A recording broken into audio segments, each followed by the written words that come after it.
This one here is extremely old. This is, its legs have been dropped, and it's the only one in New Zealand that has white mussel shell in its eyes. And you can see often they'll have a number of different broken suspension holes or worn through suspension holes, and they've been re-drilled and re-drilled. So that gives you an idea of the amount of time they've spent on somebody, or on, groups of people or generations of people. So you imagine all of the experiences that they've had around people and with people and as people, I suppose, because they then are filled with the mana and the experience and of the people, and they have their own names. So even if we don't know their names, they still have one.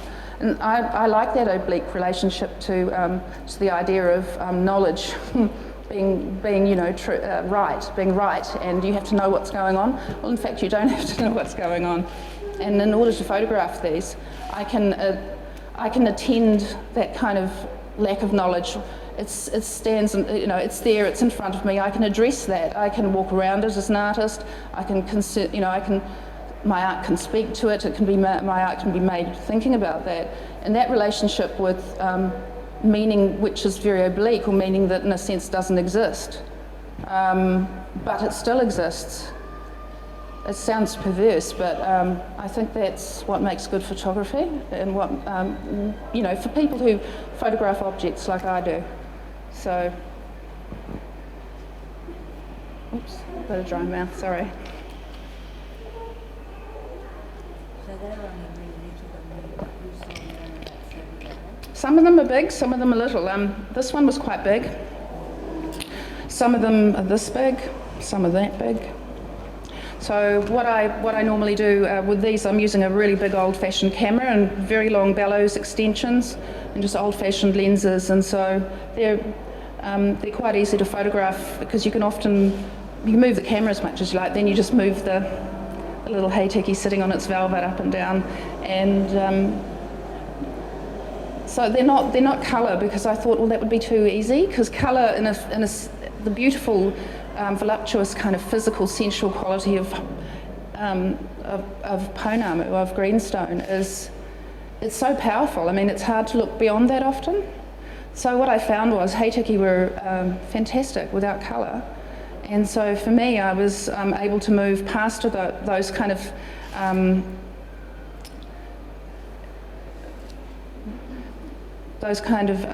things that kind of get in the road of really looking, and then looking for the light that moves through the stone and that sits in the stone, and the depth of the translucency, the opaque, the qualities of inclusions and the things that are, the physical object of the stone, and somehow the light seemed to then emanate from it.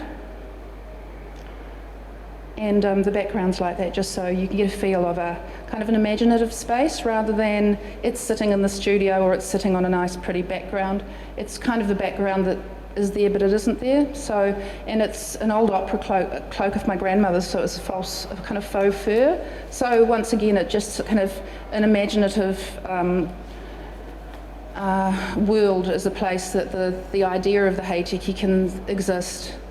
And can persist while people spend time considering or contemplating what that might be and what our relationship with these type of objects might be. Because in a way they were made to try to make the child in the womb hold on and be strong, and to persist for that point of time, to move from the spiritual into the physical world, which is something that took a while, as you can imagine.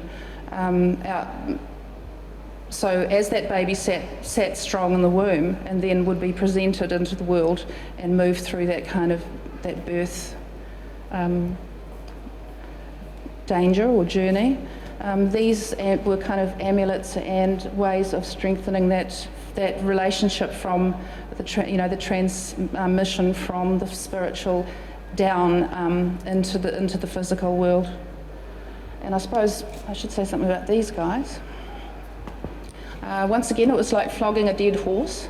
I thought, oh, everybody knows what tuis look like, I better take a photograph of one.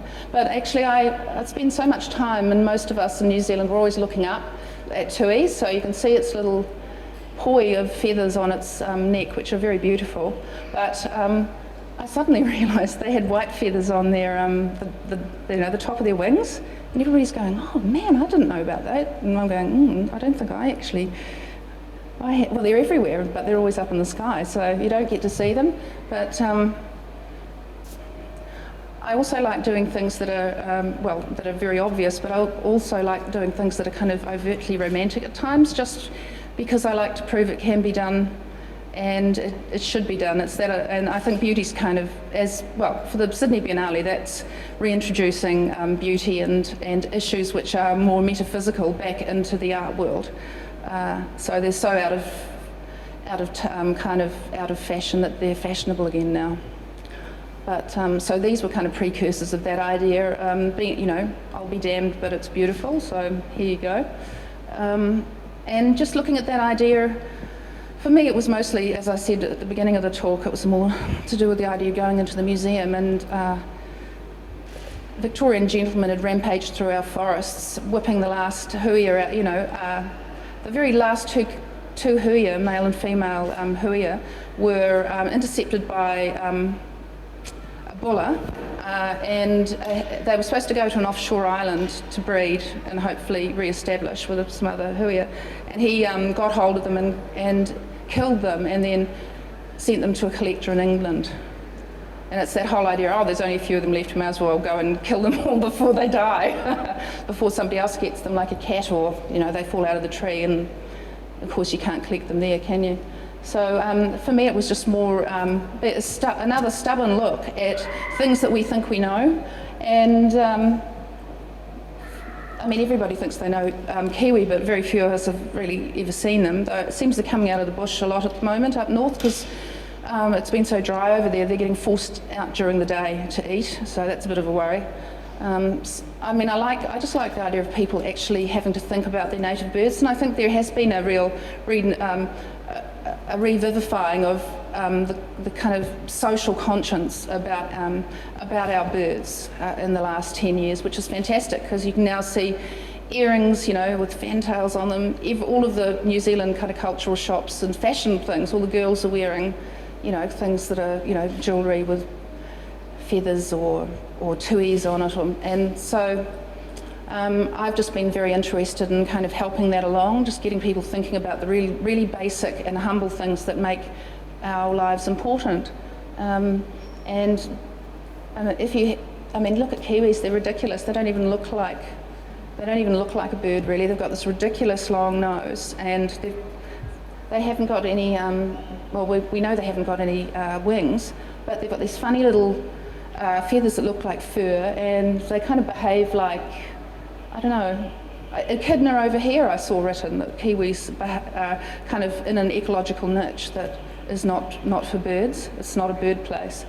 And this one, its eyes looked very, almost on the front of its face. So for me it was this very strange little being, and that kind of humble peculiarity, and just the incredible diversity of nature. Once again, a real cliche, but these days where everything is so complex and so vexatious, like with our science and with the way that things are happening with the planet and the way that we pollute. For me, just readdressing those kind of issues very simply, because there's lots of art and it's about a lot of different things, and a lot of it can be very, very, that kind of the postmodern thing, very flat and very dry. I just think, well, if you're going to go that way, that's great. I love that.